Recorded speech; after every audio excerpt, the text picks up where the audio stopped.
हमने अक्सर सुन रखा है कि बाल बाल में क्या रखा है। अगर पैसा आता है तो बाल चले जाते हैं, ये एक बहुत ज़्यादा कॉमन टर्म है। और ये बात सच है, बाल में क्या रखा है ना। बाल तो यार आते जाते रहते हैं ना, बाल में क्या है, बाल काले से अजीब से होते हैं इनके में अभी तो कोई नेसेसिटी भी नहीं है। यही चीज़ ब्रेन वॉश करी जाती है हमें। क्या है यार बाल बाल में, बाल ही तो हैं, आज हैं कल नहीं होंगे, है ना। क्या फ़र्क पड़ रहा है, चाहे फिर आप 20 साल में ही गंज पड़ना आपको शुरू हो जाओ और आप 30 साल तक पूरे गंजे हो जाओ। लेकिन यार दिक्कत है कि हमें बाल पे ध्यान नहीं देनी है, बिल्कुल नहीं देना है। ध्यान दो अपने करियर पे, जिस पे भी आप नहीं दे रहे हो। ध्यान दो अपने फाइनेंशियल स्टेटस पे, जिस पे भी आप नहीं दे रहे हो। लेकिन बाल पे ध्यान मत दो। आपके बाल और आपकी बियर्ड जैसी है होन दो यार, मैसी है मैसी रहन दो, और वियर्ड है वियर्ड रहन दो।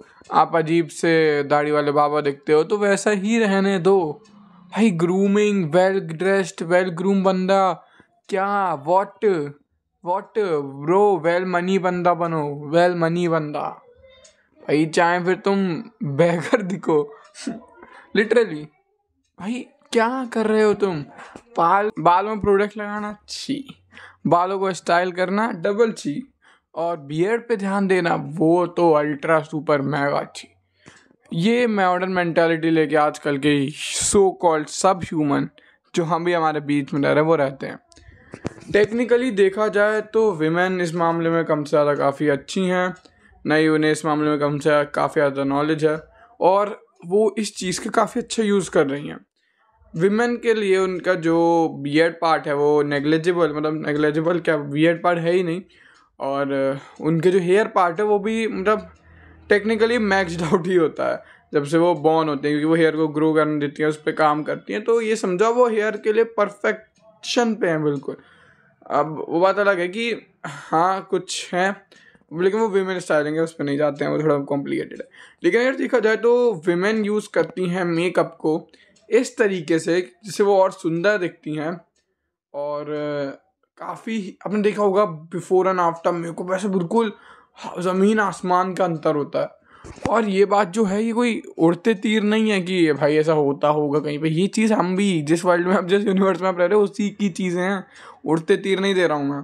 बात है जिसे आप थोड़ा सा ऐसे मेकअप पे पता लोग चिढ़ते हैं, इसे थोड़ा फेकिंग कह लो मेकअप को, थोड़ा कह लो कि ये आपकी रियलिटी नहीं दिखने देता जो रियल आप हो।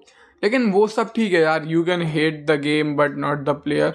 मैं मानता हूँ ठीक है, आप हेट करो वो आपके ऊपर है, लेकिन हेट करने से कुछ चेंज नहीं होगा, आप खुद इम्प्रूव नहीं होगे।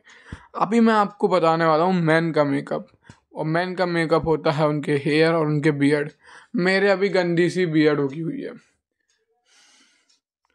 अगर कहीं से अगर वैसे तो अभी मेरी एज नहीं है, लेकिन मान लो बाई चांस सडनली मैं सुबह उठता हूँ और मेरे यहाँ पे एक अच्छी बियर्ड ग्रो हो गई होती है, फिर मैं अपने बार्बर के पास जाता हूँ, अपने हेयर को उस हिसाब से ट्रिम करा लेता हूँ। फिर आप जो देखोगे वो होगा day and night difference in मेरे लुक्स। और इसे चाहे फेकिंग कह लो बियर्ड को, लेकिन टेक्निकली बियर्ड आपके बॉडी का ही पार्ट है तो बियर्ड को फेक नहीं कह सकते हो।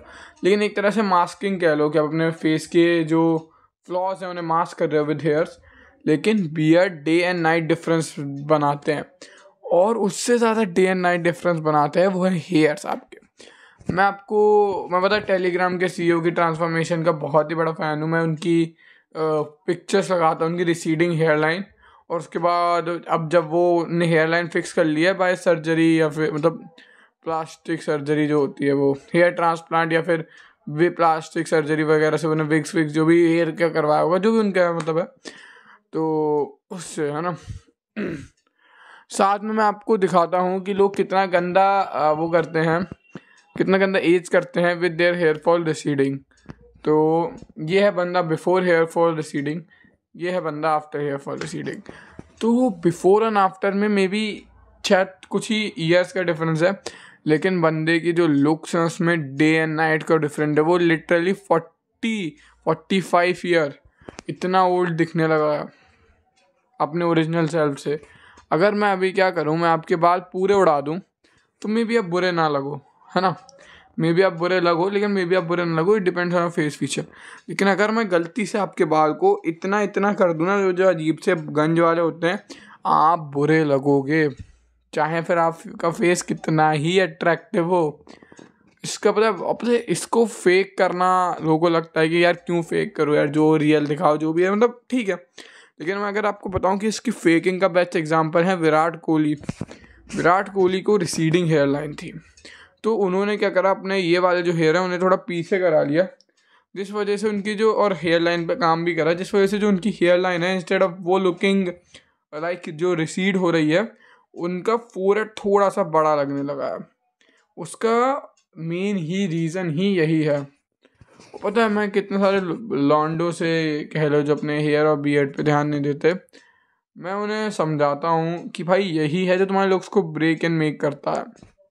तुम्हारे फेस पे ले दे के 3 जगह हेयर्स आते हैं, और तीनों ही बहुत क्रूशियल हैं। सबसे पहले बात करते हैं सर के हेयर की।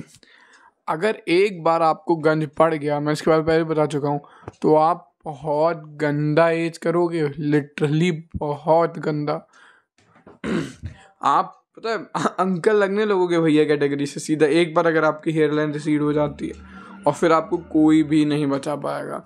हेयर ट्रांसप्लांट भी नहीं, हेयर ट्रांसप्लांट परमानेंट नहीं होती है। कुछ लोगों की तो सक्सेसफुली नहीं होती, कुछ लोगों के सक्सेसफुल होने के बाद फेल हो जाती है। विग पहनना पड़ेगा आपको, और पता है विग से फिर वो नेचुरल लुक नहीं आएगा कभी। और अगर मैं बात करूं कि आप अभी क्या कर सकते हो, देखो अगर आप अभी आपको 99% यकीन है कि हेयर फॉल रिसीड नहीं हो रही, लेकिन अगर कहीं 1% भी शक है, तो जाओ प्लीज़ एक डॉक्टर को दिखाओ। वो हरकतें मत करो कि मैं बाद में देखूंगा पैसे आने के बाद। प्लीज़ अभी दिखाओ, और अभी से चीज़ को रोको। कम से कम जो चीज़ आपकी 100% जानी होगी, अगर आप 16 साल से करोगे तो उसे 80% तक रोक सकते हो, depending on genetic factor and other medical factors. लेकिन ये बात सच है, और मे भी हो सकता है कि जो आपकी प्रॉब्लम हो आपसे काफ़ी हद तक रोक पाओ। अगर आपको लग रहा है कि आपके पापा की हेयर लाइन रिसीड है, आपके नाना जी मामा जी की हेयर लाइन रिसीड है, आपके दादाजी या चाचा जी की किसी की भी, तो फिर जाओ डॉक्टर के पास, जाओ डॉक्टर से बोलो डॉक्टर मेरे जेनेटिक्स में ऐसे ऐसे दिक्कत है, इवन दो आई नो कि मैं उसे 100% क्योर नहीं कर पाऊँगा, क्या सही में कोई ऐसा तरीका है जिससे मैं उसे मिनिमाइज़ कर पाऊँ। डॉक्टर आपको एक तरीका बताएगा। ऑफ कोर्स अगर डॉक्टर तरीका नहीं बताता है, लेट से आप जिस डॉक्टर के पास गए वो सही नहीं है, तो डॉक्टर चेंज करके देख सकते हो। और लेट से आपको नहीं मिल रहा है, कैसे भी आप गाँव वाँव में रहते हो, गूगल का यूज़ करो, ऑनलाइन डॉक्टर बुक करो, 1 टाइम इन्वेस्टमेंट करनी पड़ेगी। ये हेयर के बारे में मैं बहुत ज़्यादा बात कर सकता हूँ, लेकिन फिर मैं बाकी टॉपिक्स पे नहीं आ पाऊँगा, कह लो बाकी टॉपिक्स को इतना वो नहीं कर पाऊँगा। तो हेयर के बारे में इतनी ही बात बहुत है। जल्दी से हेयर कट के बारे में बात कर लेता हूँ। हेयर कट आप अपने फेस के हिसाब से रखनी होती है, सबको पता है, बेसिक। बाकी बहुत सारे लोग बनाते हैं कि उस फेस के हिसाब से कौन सा हेयर कट में ये है कि आप जब भी जाओ एक प्रोफेशनल लुक के साथ, जो आप क्लीन लुक रखना चाहिए। हेयर में आपको प्रोडक्ट स्टाइलिंग होना चाहिए, आपके स्टाइल्ड हेयर होने चाहिए। प्रोडक्ट आप कोई सा भी यूज़ करो जैसा आपके हेयर को सूट करे, वो आपको ट्राई एंड एरर मेथड से आएगा, कौन सा प्रोडक्ट आपके हेयर को सूट कर रहा है, कौन सा तेल, कौन सा शैम्पू, कौन सा वैक्स या जेल, वो सब आपको ट्राई एंड एरर मेथड से ही आता है। कोई आपको मैं हार्ड एंड फास्ट नहीं बता सकता कि आपको ये हेयर है तो ये रखो, क्योंकि वो ऑफकोर्स बताते हैं कि कर्ली हेयर के लिए, स्ट्रेट हेयर के लिए, लेकिन वो 100% आपको सूट करें पॉसिबल नहीं है, इसके चांसेस कम भी होते हैं। आपको दे देता हूँ एक और क्विक टिप। मैं एक अच्छा बार्बर ढूंढो जो काफ़ी स्किल्ड हो, और उस बार्बर को अपना परमानेंट बार्बर बना दो। आप हर बार उसी के पास जाओ, जिससे वो आपका 1 महीने में, 2 महीने में, 3 महीने में आपका हेयर टेक्सचर समझ जाएगा, आपकी हेयर क्वालिटी समझ जाएगा, और आपका जब वो अलग अलग तरह की हेयर स्टाइल काटेगा आपके बाल में, तो आपके हेड स्ट्रक्चर बेसिक समझ जाएगा, वो आपको एडवाइस भी दे पाएगा, साथ साथ जो आप स्टाइल चाह रहे हैं वो उसे अच्छे से निखार पाएगा, क्योंकि वो आपके हेयर को, आपके हेड को, आपके बॉडी को समझ चुका है। बॉडी को क्या क्या ही समझा है मोलेस्ट मत होने जाना, है ना। तो वो आपके फेस स्ट्रक्चर को समझ सका है।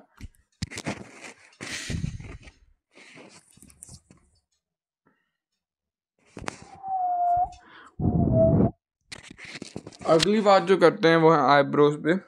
देखो मुझे एक बहुत ज़्यादा प्रॉब्लम है, वो है एक थिन आईब्रो की, और ये प्रॉब्लम इवन दो बहुत ज़्यादा बड़ी नहीं लगती है, आपको भी नहीं लग रही होगी, बट देखो, we are the guys on self improvement, हम वो गाइज हैं जो अपनी छोटी छोटी चीज़ को इम्प्रूव करते हैं।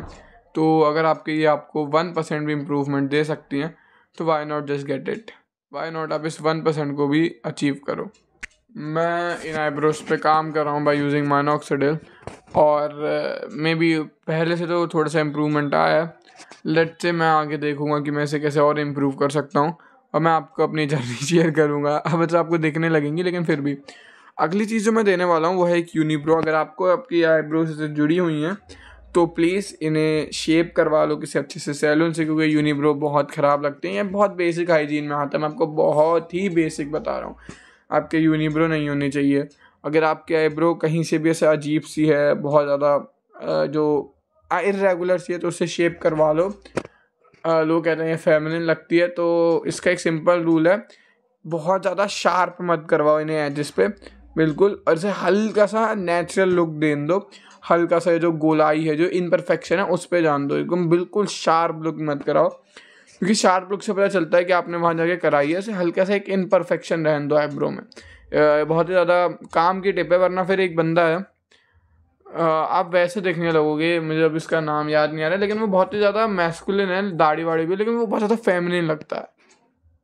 वो उसका रीज़न यही है कि वो बहुत ज़्यादा शार्प आईब्रोज यूज़ करता है। अगली जो मैं आपको बताऊंगा वो है लाइफ चेंजर, गेम चेंजर। अगर आपके भी मेरी तरह लोअर जॉ का एरिया बहुत ही ज़्यादा अच्छा नहीं है, मेरा भी नहीं है, मतलब मैं नहीं कह रहा मेरा बुरा है, मैं कह रहा हूँ मेरा बहुत ज़्यादा अच्छा नहीं है। मे भी लोगों का और बुरा होगा, मे भी कुछ लोगों का जेनेटिकली अच्छा होगा। अगर आपका अच्छा है, देखो मैं फास्ट बता रहा हूँ। सबसे पहले आते हैं बियर्ड येस नो पे। अगर आपके बियर्ड नहीं आती, अच्छी नहीं आती, जैसे अभी मेरे आ रही है वैसी आती है, पैच अभी आपको दिख नहीं रही होगी लाइट की वजह से, लेकिन एक पैची बियर्ड है जो पूरी यहाँ तक ग्रो नहीं हो रही है, यहाँ से हल्की हो रही है, यहाँ पे है ही नहीं। तो अगर आपको ऐसी पैची बियर्ड आती है तो नो, तो फिर आप अपनी बियर्ड को फुल ट्रिम करा लो, जो होगा देखा जाएगा। अगर आपके बियर्ड आती है यस, तो अब उसके बाद आपके दो ऑप्शन खुलते हैं। आपका फेशियल जो लुक्स है, जो लोअर हिस्सा है, वो अच्छा है दिखने में या नहीं। अगर कैसे भी करके आपको जो फेशियल का जो नीचे का हिस्सा है वो अच्छा नहीं है आपके, अब अच्छा कैसे पता चलेगा, वो शार्प नहीं है, डिफाइन नहीं है, वेल डेवलप नहीं है। अगर आप लोग मैक्सिंग में हो तो आप समझ पा रहे होगे मैं क्या बात कर रहा हूँ। तो फिर आपको एक बियर्ड रखनी चाहिए और उसे स्टाइल करना चाहिए। बात करते हैं, अब आंसर है अगर आपका नीचे का हिस्सा अच्छा है। अब अगर आपका नीचे का अच्छा हिस्सा है तो आपके पास दोनों ऑप्शन खुल जाते हैं।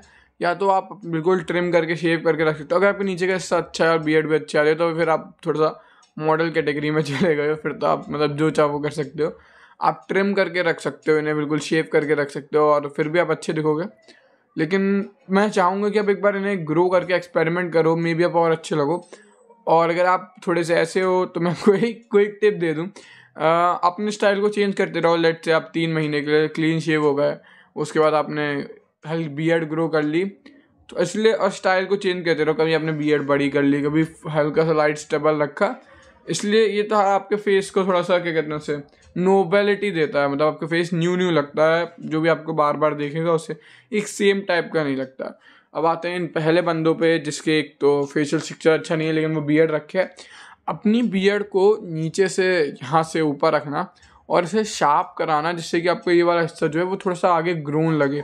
यहाँ से डिपेंडिंग ऑन आपका फेस साइज वो नहीं कर देगा। और कोशिश करना आपकी जो बियर्ड है वो आप फुल रखो, और यहाँ से ऐसे करके जो कट जो होता है वो आप एकदम शार्प मत करवाना, वो थोड़ा छपरी लगता है। जो एकदम वो करवाते नहीं है, सिर्फ क्या चीज़ से शार्प सा होता है वैसा मत रखना, थोड़ा नेचुरल रखना। और कोशिश करना अगर आप यंग एज में हो तो काफ़ी ज़्यादा हैवी बियर्ड मत रखना, बहुत जो एक दो बाबा वाली दाढ़ी होती है उससे आप कहीं ना कहीं थोड़े से ज़्यादा ओल्ड दिखने लगते हो, वो फिर आपके SMV सेक्शुअल मार्केट वैल्यू में हिंड्रेंस देगी। एक बहुत ज़्यादा फेमस चीज़ है कि 7 डे स्टेबल लड़कियों को ज़्यादा पसंद आती है। मैं ये बात मानता नहीं हूँ, मुझे लगता है पर्सनल प्रेफरेंस होती है।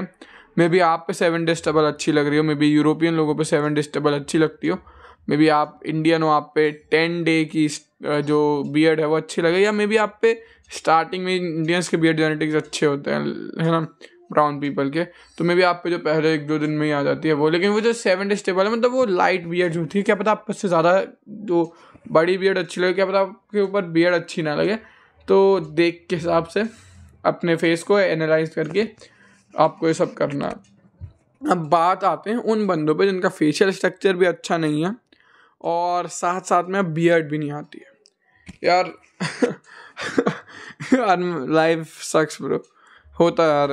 कहते ना एक रागीर की लाइन थी कि हम वो हैं जो ज़िंदगी के तमाचों पे नाचते हैं, जितना तेज़ ज़िंदगी तमाचा मारती है उतना हम ज़्यादा तेज़ नाचते हैं। ऐसी लाइन थी रागीर की। तो आपकी लाइफ में भी यही इम्प्लीमेंट करना पड़ेगा। आपको लाइफ ने तमाचा दिया है क्योंकि आप अपने लोअर हिस्से को अब किसी भी तरह से हाइड नहीं कर सकते और वो इतना अच्छा भी नहीं है कि आप उसे दिखा पाओ। तो फिर अब आपको यूज़ करना पड़ेगा फेशियल लुक मैक्सिंग के जो ओजी तरीके होते हैं, जैसे म्यूइंग हो गया, चिनटक्स हो गया। आपको अपने नेक एरिया जो होता है इसे इम्प्रूव करना पड़ेगा, आपके लोअर जो एरिया को इम्प्रूव करना पड़ेगा और आपको 24/7 उसमें रहना पड़ेगा। एक फेस को कट जो कहते हैं ना, आपका फेस जो उसमें श्रेडेड है वैसे रहना पड़ेगा पूरे साल। क्योंकि इवन दो मैं आपसे शायद कुछ कह सकता कि भाई आप ये कर लेना वो कर लेना, वो सब तरीके यार लिटरली बहुत ज़्यादा कारगर नहीं होंगे। जो तरीके हैं जो नॉर्मली ब्लैक पिल आइडियोलॉजी में बताए जाते हैं। यार देखो लाइफ हाँ अनफेयर होती है, मे बी आपके साथ भी है, मेरे साथ भी है, लेकिन यही है कि अगर आप ज़्यादा मेहनत करोगे उनसे तो may be you will get improvement. और बहुत सारे लोग हैं जो अगर आप मेरे से 16-17 साल के हो तो you can have a large improvement, मतलब 30% तक अपनी इन्हें इम्प्रूव कर सकते हो। और अगर आपको लग रहा है 30% कम होती है एक बार करके देखो। लेकिन अगर आप थोड़े से बड़े निकल गए हो एज में, अब 24-25 साल के और ये वीडियो देख रहे हो, तो हाँ लाइफ मुश्किल है, लेकिन you can always do something. आप अपना फेस डीब्लोट रख सकते हो ज़्यादा पानी पी के, आप कार्ब्स कम कर सकते हो अपने डेली रूटीन से जिससे आपका फेस में वाटर रिटेंशन ना हो। बहुत सारी चीज़ें आपको करनी पड़ेंगी। तो तब तक के लिए do what bottom 99% are not doing. बालों का ध्यान रखना।